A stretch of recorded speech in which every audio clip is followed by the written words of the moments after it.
O CPP trata de busca e apreensão a partir do artigo 240 e, apesar de constar no capítulo 11 do título 7 das provas, a busca e apreensão é mais do que um meio de se produzir provas, durante a instrução criminal, como conceituado pelo professor Nusse. A busca é um movimento desencadeado por agentes do Estado para a investigação, a descoberta, a pesquisa de algo que é importante para o processo penal, ao passo que a apreensão ela é uma medida assecutória que vai tornar algo de alguém, vai tomar, na verdade, algo de alguém ou de algum lugar com a finalidade de produzir prova e de preservar direitos. Então, ambas as medidas elas são processuais e cautelares, elas vão recair sobre pessoas e coisas com o objetivo de colher provas ou executar decisões judiciais. Devem ser sempre fundamentadas, necessárias à instrução criminal e proporcional ao objeto buscado. Em regra, a busca e apreensão ela é de natureza criminal, mas ela vai admitir em juízo, ela vai ser admitida em juízo civil e comercial, por exemplo, para trazer coisas à custódia do juízo.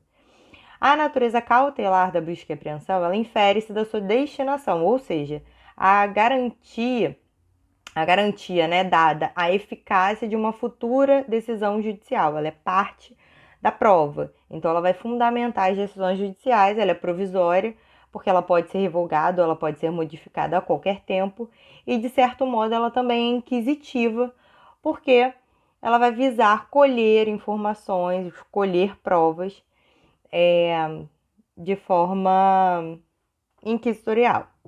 Quando se realiza uma busca e apreensão? Sempre que fundamentada durante toda a instrução criminal, sempre que necessário, a competência de autorizar, de determinar a busca e apreensão, ela é sempre judicial, mas quem vai executar e diligenciar é a autoridade policial. Busca e apreensão pode ser determinada por comissão parlamentar de inquérito. O artigo 58 da Constituição, ele admite que as comissões parlamentares de inquérito com poderes de investigação próprio das autoridades judiciais e mediante a requerimento, elas vão poder diligenciar para apurar fato determinado e por prazo certo. Eu dei um exemplo aí, que é o caso da CPI da Petrobras. O ministro relator, Celso de Mello, ele advertiu que as CPIs só estão legitimadas a determinar medidas de busca e apreensão se apresentar uma causa provável, indicar motivação apoiada em fatos concretos e admitir caráter não domiciliar.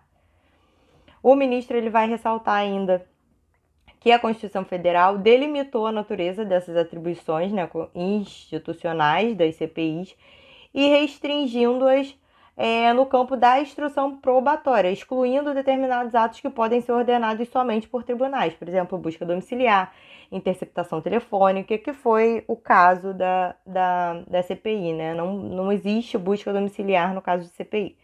Um outro bom exemplo que eu destaquei aí são as buscas e apreensões que foram realizadas na CPI da Covid.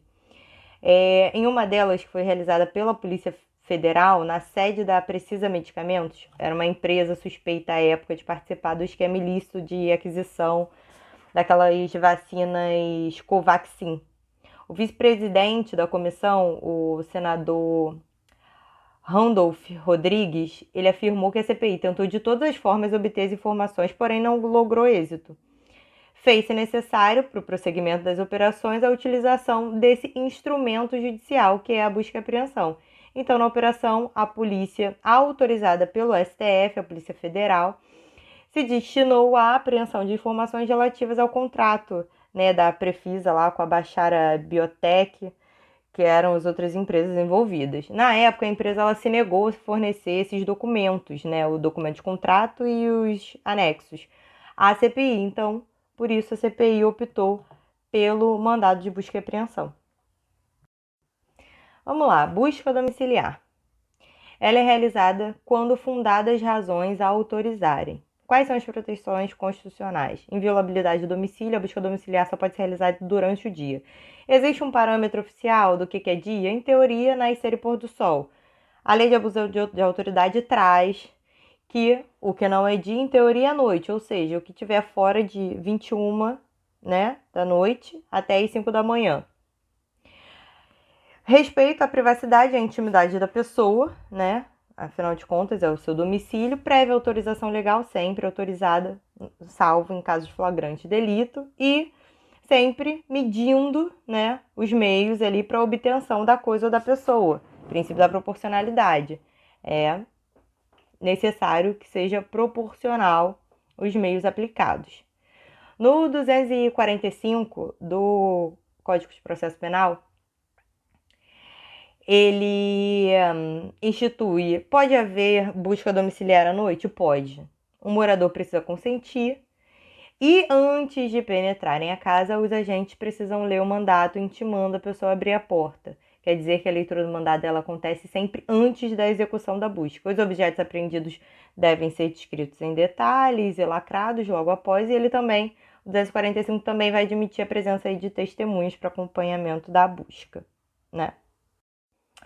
No caso da busca pessoal, vai ser sempre realizada quando houver fundada suspeita. Diferente da busca domiciliar, você precisa ter fundadas suspeitas. Quais são as proteções constitucionais? Inviolabilidade da integridade física e moral. Você não pode, né, torturar a pessoa, não pode haver tratamentos cruéis, desumanos e degradantes durante a execução da busca pessoal. Sempre proteger a dignidade da pessoa humana. Então, a busca ela tem que ser necessária e respeitosa. Também há necessidade prévia de autorização, salvo um flagrante delito. Existe a questão da medida ser proporcional ao objeto. O 249 do CPP vai exigir a presença de testemunha também. A busca vai ser sempre realizada por pessoas do mesmo sexo, quando não deve haver uma testemunha que acompanhe a pessoa. Ou seja, eu sou mulher, né, sofri uma busca pessoal, ou uma policial mulher, ou quando não, né, aí existe essa questão da testemunha. Em caso de flagrante, emergência, desastre, vão existir exceções, mas nada disso, nada em hipótese alguma, limite as garantias constitucionais que estão sendo preservadas pelo Código de Processo Penal e pela Constituição Federal durante as execuções dessas medidas. Olá, turma. Eu vou continuar a nossa apresentação e vou seguir falando do mandado judicial certo e determinado.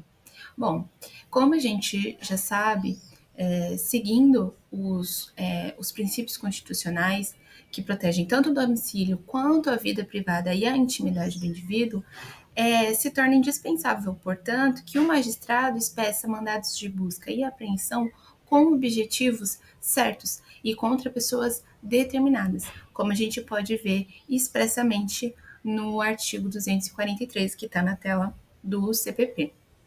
E aí, nesse sentido, não se admitem ordens judiciais, mandados judiciais genéricos, que conferem a autoridade liberdade para a escolha e a respeito dos locais e das pessoas a serem revistadas, né?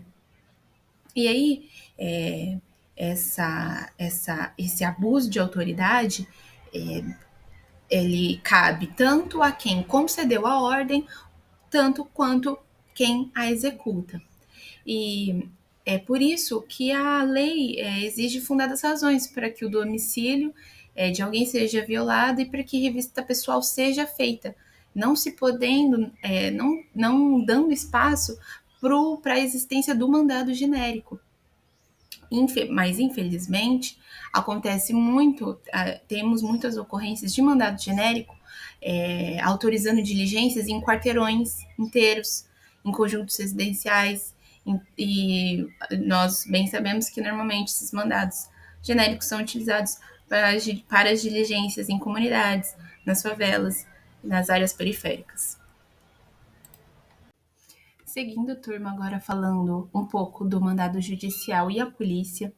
Com a Constituição Federal, não mais existe a possibilidade da autoridade policial, pessoalmente e sem mandado, invadir um domicílio, já que a Constituição garantiu a necessidade de determinação judicial.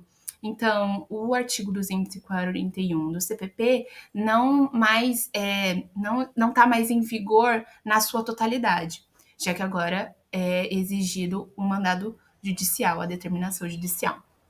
E aí é lógico que a gente tem que fazer aqui algumas exceções.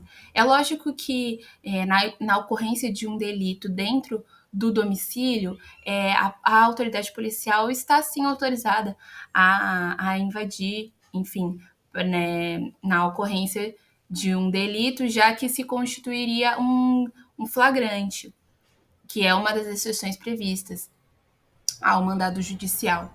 Além disso, né, a autoridade policial pode adentrar o domicílio com consentimento do morador na ocorrência de desastre ou para prestar socorro à vítima que se encontra dentro do domicílio.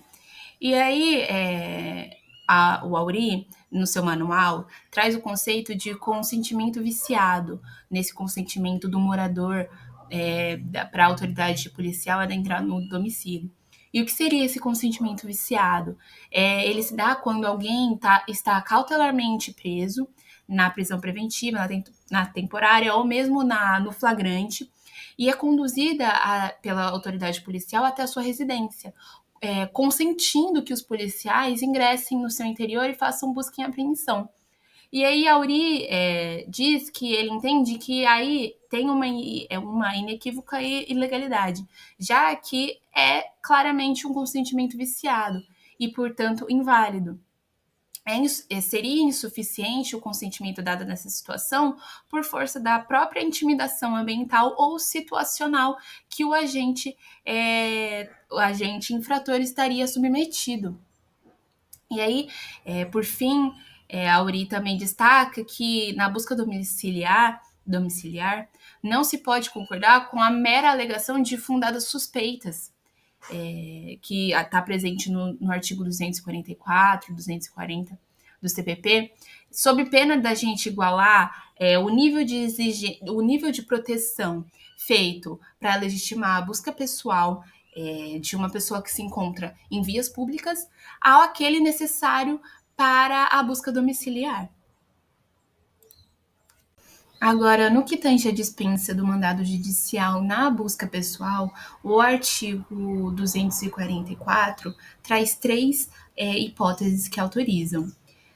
No caso de prisão.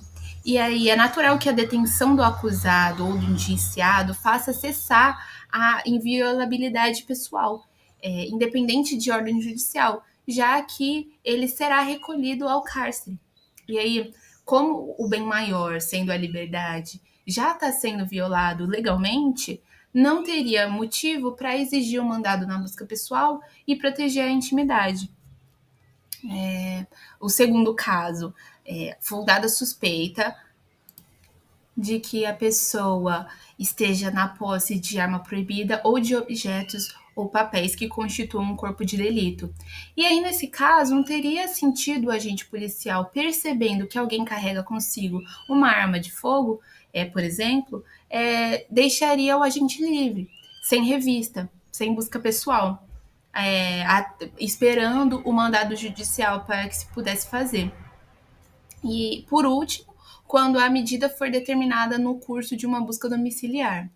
E esse último caso segue o raciocínio de que, se a medida mais grave, que é a violação ao domicílio, já conta com uma ordem judicial, não teria sentido não poder a autoridade revistar as pessoas que foram encontradas no local.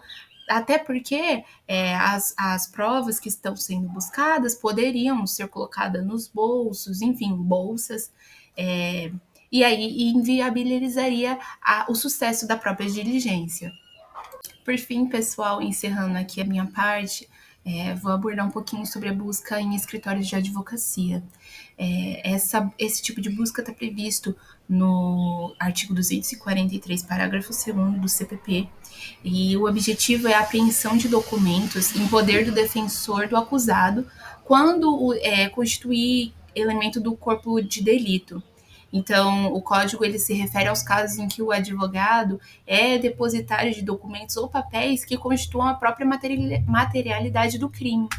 E, além da previsão do CPP, também está previsto no artigo 7º, parágrafos 6º e 7º do Estatuto da Ordem, que determina a necessidade da presença de um representante da OAB em qualquer hipótese de busca sendo vedada a utilização de documentos, mídias e dos objetos pertencentes a clientes do advogado averiguado, bem como dos demais instrumentos de trabalho que contenham informações sobre outros clientes. Além disso, o parágrafo 6º traz outras duas exigências, que seria a existência de uma decisão motivada e de um mandado específico e pormenorizado. Mas até então não se difere muito do que a gente viu anteriormente nos outros casos. E é importante que a gente não confunda o advogado delinquente com o advogado do delinquente. O primeiro, ele seria coautor ou partícipe e estaria sujeito às mesmas medidas processuais e judiciais do seu cliente. Já o segundo, ele desempenha um papel constitucional que é imprescindível para a correta administração da justiça.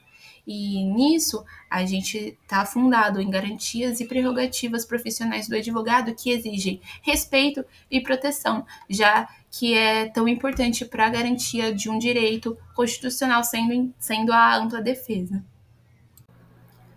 Olá, meu nome é Juliana e eu vou dar continuidade à fala da Vitória. Ela falou um pouco sobre a questão da busca nos escritórios de advocacia. E aí aqui eu vou tratar sobre quais seriam esses locais equiparados a domicílio e vou dar alguns exemplos. Primeiramente, a gente tem que compreender aqui que o conceito de domicílio para os fins penais ele é bem mais amplo do que aquele que a gente encontra no nosso Código Civil brasileiro. Então, no nosso Código Penal, o artigo 150, parágrafo 4º, ele vai dizer que a expressão casa ela compreende 3 grupos. O primeiro é qualquer compartimento habitado. O segundo é o aposento ocupado de habitação coletiva. E por último, a gente tem o compartimento não aberto ao público, onde alguém exerce uma profissão ou atividade. Então aqui insere-se nesse conceito de casa, de domicílio, não somente a casa da habitação em si, mas também um escritório de advocacia, como ela falou, o consultório médico, o quarto ocupado em um hotel ou em um hospital, e entre diversos outros conceitos. Então eu vou adentrar agora nas formalidades para a gente realizar essa busca domiciliar. E aí, em regra, a gente tem que compreender que essas buscas elas devem ser realizadas durante o dia. Isso está previsto tanto no artigo 245 do nosso Código de Processo Penal, quanto no artigo 5º, inciso 11 da nossa Constituição Federal, que estabelece que a casa é um asilo inviolável. Porém, obviamente, há hipótese em que é admitida essa entrada da polícia no domicílio durante a noite para fins de busca. E aí, quais seriam essas hipóteses? A gente tem, quando tem o consentimento expresso e efetivo desse morador, em caso de flagrante delito, em caso de um desastre ou para prestar socorro. É importante a gente falar aqui sobre essa questão do consentimento do morador, porque vai configurar aqui como um abuso de autoridade caso essa concordância dele seja extraída mediante uma ameaça ou qualquer tipo de logro. Então, por exemplo, seria um caso de abuso de autoridade se esse agente ele fizesse uma promessa de retornar no dia seguinte com um mandado de busca e outro de prisão por desobediência. Ele estaria ameaçando esse indivíduo. Então, nesse caso, não seria possível a gente configurar aqui que houve um consentimento. E aí, assim, a gente entende que, com ordem judicial, a busca domiciliar, ela somente pode ser realizada durante o dia. Ela nunca pode ser feita durante a noite. E a gente tem que fazer uma observação aqui, que o Auri Lopes fala, que esses casos citados na Constituição, como o desastre e a prestação de socorro, eles não vão se aplicar muito à questão do processo penal, porque seria um total contrassenso a gente aceitar aqui que uma autoridade policial pudesse simplesmente ingressar numa residência a pretexto de prestar um socorro e aí aproveitar essa circunstância para fazer uma busca, uma apreensão de objetos e documentos que poderiam incriminar esse indivíduo. Então, esses são alguns dos conceitos da formalidade aqui para a gente realizar essa busca domiciliar. E aí a gente vai debater aqui, ok, mas qual seria então o conceito de dia e de noite? Até onde vai esse horário? Então, dando continuidade, segundo o Renato Brasileiro, ele vai falar que há 3 correntes que divergem sobre qual seria o conceito de dia. O primeiro são aqueles que vão seguir um critério físico-astronômico, ou seja, eles consideram aqui o período do dia entre a aurora e o crepúsculo. Uma segunda corrente são aqueles que vão seguir um critério cronológico, E aí eles vão considerar aqui o período do dia entre as 6 horas da manhã e as 6 horas da noite, ou seja, de 6 às 18. E por último, a gente vai ter uma corrente mista, que vai tentar aplicar um pouco de ambos os critérios anteriores. E aí, eles resguardam aqui uma possibilidade da invasão do domicílio com autorização judicial, mesmo após as 18, desde que ainda não fosse noite, ou seja, que ainda estivesse de dia. Só que essa questão ela vai tomar novos rumos com a chegada da Lei de Abuso de Autoridade, que vai prever ali no seu artigo 22, parágrafo 1º, inciso 3º, a criminalização da conduta do agente que vai cumprir esse mandado de busca e apreensão domiciliar após as 9 horas da noite ou antes das 5 horas da manhã. E aí, a partir disso, se inicia um grande debate na doutrina acerca da constitucionalidade desse dispositivo, já que ele estabeleceu aqui um conceito próprio de até onde seria aceitável. E aí, apesar das divergências, alguns autores, como o próprio Renato Brasileiro e também o Nucci, eles vão afirmar que a gente deve utilizar o conceito dessa nova legislação como base para a gente estabelecer o que seria dia, porque assim a gente estaria garantindo uma maior segurança jurídica. Contudo, é importante a gente ressaltar que isso ainda se trata de um tema controverso e que isso ainda não foi pacificado na jurisprudência de nenhuma forma.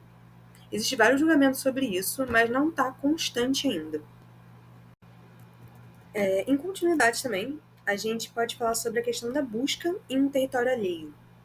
Então eu vou ler aqui o trecho do artigo 250 do Código de Processo Penal para vocês, que ele vai falar que a autoridade ou seus agentes, eles poderão penetrar no território de jurisdição alheia, ainda que de outro estado, quando, para fim de apreensão, forem no segmento de pessoa ou coisa, devendo apresentar-se à competente autoridade local antes da diligência ou após, conforme a urgência desta. Então aqui, vamos analisar esse dispositivo. Primeiramente, é preciso a gente reiterar aqui que essa autorização da invasão territorial é exclusiva para apreensão de coisas e pessoas, mas ela não aqui abrangiu a busca. Outro ponto que a gente tem que falar aqui é que, para legitimar essa invasão do território, tem que ter o segmento da pessoa ou coisa. E aí, segundo o parágrafo 1º desse mesmo dispositivo, ele vai dizer o que se entende por esse segmento. Ele fala que há ele quando, tendo conhecimento direto de uma remoção ou transporte, os agentes a seguem sem interrupção, embora depois a percam de vista. O segundo ainda que não a tenham avistado, mas sabendo por informações fidedignas ou circunstâncias indiciárias que está sendo removida ou transportada em determinada direção, e aí eles forem ao seu alcance.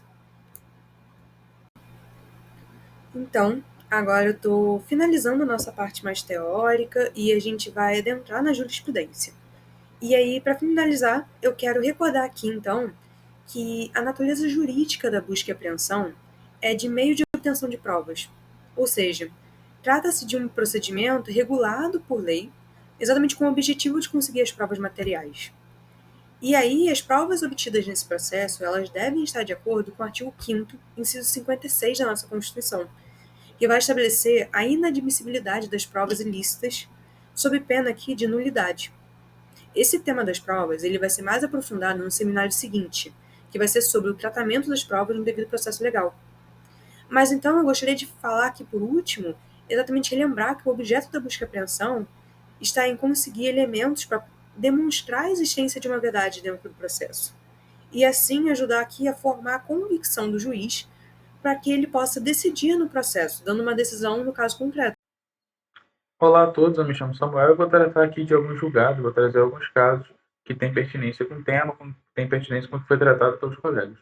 O primeiro julgado que eu trouxe, que eu acho bastante interessante, foi pioneiro nesse tema, foi o primeiro julgado desse tema, foi do ano passado, de novembro de 2023, vai fazer um ano agora, foi julgada pela STJ. Se trata de um agravo regimental em recurso de habeas corpus. O julgado em questão tem número 177168, proveniente de Goiás. O que acontece? Esse julgado ele gira em torno, como coloquei ali na síntese da controvérsia, sobre a possibilidade da autoridade judicial, quando da expedição do mandado de busca e apreensão, nesse caso foi mandado de busca e apreensão de pessoas, documentos e veículos esses que eram objeto do crime, como vai ser mencionado ali para frente. Se a autoridade judicial poderia autorizar a autoridade policial para que, quando fosse cumprido o mandado, o cumprisse não só nos endereços apontados no mandado, mas como em quaisquer outros que a autoridade policial tivesse razões fundamentadas para crer que esses bens e que essas pessoas se encontrariam lá. Essa é uma linha geral. No próximo slide vou tratar das circunstâncias fáticas do caso, qual foi a decisão tomada pelo tribunal, pelo Superior Tribunal de Justiça. Quanto às circunstâncias fáticas em questão, eu decidi um grupo, uma organização criminosa, um grupo de pessoas que atuavam em conluio para cometer diversos furtos e roubos de veículos, sobretudo de caminhões, e eles falsificavam os documentos de identificação desses veículos para que eles fossem repassados a título oneroso, fossem vendidos, e assim a quadrilha, o grupo, conseguisse obter lucro com isso. O mandado, então, foi expedido para poder buscar esses documentos falsificados, já que o grupo também utilizava de documentos de identificação falsos, os veículos furtados e as pessoas, os membros dessa organização criminosa. Esses crimes ocorreram em vários municípios e em alguns estados da federação, além de que essa organização criminosa tinha bastante expertise no que tange a modificação, ao uso de programas de computador para alteração de documentos, alteração de placas, de tudo. Então, era um delito bastante complexo e envolvia bastante inteligência, bastante expertise, o que dificultou o cumprimento de outros tipos de diligência e levou o juiz a dar a decisão determinada. Após um ano da determinação do juiz, o mandado conseguiu ser cumprido na casa de uma advogada, da advogada da parte, que gerou algumas questões referentes ao asilo, referentes ao escritório de advocacia, mas isso não é o foco aqui da questão. Foco mais nessa questão do mandado. O réu em questão foi preso, foi encontrado e preso. A defesa entrou com habeas corpus, que foi mantido pela corte de origem de Goiás, foi mantido pelo STJ em decisão monocrática e veio a ser julgado em sede de embargos da divergência, que é o presente julgado que eu estou tratando. Quanto a essa hipótese, essa questão do mandado de busca e apreensão itinerante, isso já era discutido doutrinariamente se isso era possível, se ofenderia a previsão do artigo 243, mas até então você não tinha um posicionamento do Poder Judiciário sobre o assunto.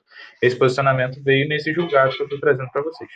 E nele, o STJ negou provimento ao agravo regimental, mantendo a decisão monocrática recorrida, por sua vez manteve a decisão na instância da segunda instância, o Tribunal de Segunda Instância, que considerou legal essa medida, salientando que ela é uma medida extremamente excepcional. Ela não deve ser tomada em quaisquer situações. Mas o relator, que foi acompanhado pelos demais membros da turma, ratificou que as circunstâncias fáticas específicas desse caso fazem que seja necessário tomar o uso de diligências diversas das habituais, além de que, como o objeto principal do mandado não eram imóveis, mas sim bens móveis, sobretudo veículos, que são usados para transitar de um lugar para o outro rápido, com velocidade, o STJ entendeu que isso era razão suficiente para poder legitimar essa previsão que o juiz colocou no mandado, dizendo que poderia ser buscado em outros lugares que não na sede, que não nos endereços do mandado, já que essa possibilidade de trânsito era evidente. Além de que, o prazo do mandado ter demorado mais de um ano para ser cumprido não seja ilegalidade, primeiro porque não há previsão legal de prazo para cumprimento de mandado, e segundo porque o réu em questão ele usava de documentos de identificação falsos, inclusive quando foi preso foi encontrado com documentos de identificação falsos para fugir, para escapar das diligências, para obstar o cumprimento do mandado, o que justifica a demora, inclusive pelas atitudes tomadas pelo réu. Esse foi o entendimento da Corte Superior. Mas o julgado que vale a pena conferir pela importância da questão de como esse tema está tendo bastante repercussão em mudanças recentes é o julgamento proferido nos embargos de divergência no agravo regimental no recurso extraordinário número 1.491.517 de Goiás. O julgado foi preferido no STF e ele cuida de um embargo de divergência interposto contra uma decisão da segunda turma do STF que manteve a decisão do STJ. As circunstâncias práticas são as seguintes: a polícia recebeu a denúncia anônima de que determinados suspeitos estariam vendendo drogas, sobretudo maconha e crack, e foram até o local. Os suspeitos, vendo a presença da autoridade policial, correram para dentro de casa. A polícia, fundando-se alegando a fundada suspeita, alegando que aqueles fatos que ela viu constituem elementos suficientes para caracterizar a fundada suspeita de flagrante delito, adentraram a casa, a residência das partes, dos suspeitos, e encontraram a posse de drogas de 416 gramas de maconha, além de alguns gramas de crack, e os suspeitos tentando jogar aquelas drogas na privada e dar descarga para se livrar do objeto e do ilícito. A defesa deles alegou que isso não é só a mera denúncia e o fato dos suspeitos terem corrido para dentro de casa não são elementos suficientes para caracterizar a fundada suspeita, e pediram a nulidade das provas com fundamento no tema 280 do STF, que eu trouxe aí, está no slide, que pacificou o entendimento acerca do inciso 11 do artigo 5º da Constituição, para dizer que a entrada forçada em domicílio só é lícita, mesmo em período noturno, quando amparada em fundadas razões, devidamente justificadas a posteriori, que indique que dentro da casa ocorre a situação de flagrante delito, sob pena de responsabilidade disciplinar, civil e penal do agente ou da autoridade e de nulidade dos atos praticados. Já se tinha um entendimento relativamente consolidado no STJ de que tal prática não constitui fundado suspeito, portanto, são nulas as provas obtidas. Esse foi o entendimento que o STJ preferiu. Isso foi para o STF, a segunda turma, por decisão monocrática do ministro Gilmar Mendes, manteve esse entendimento.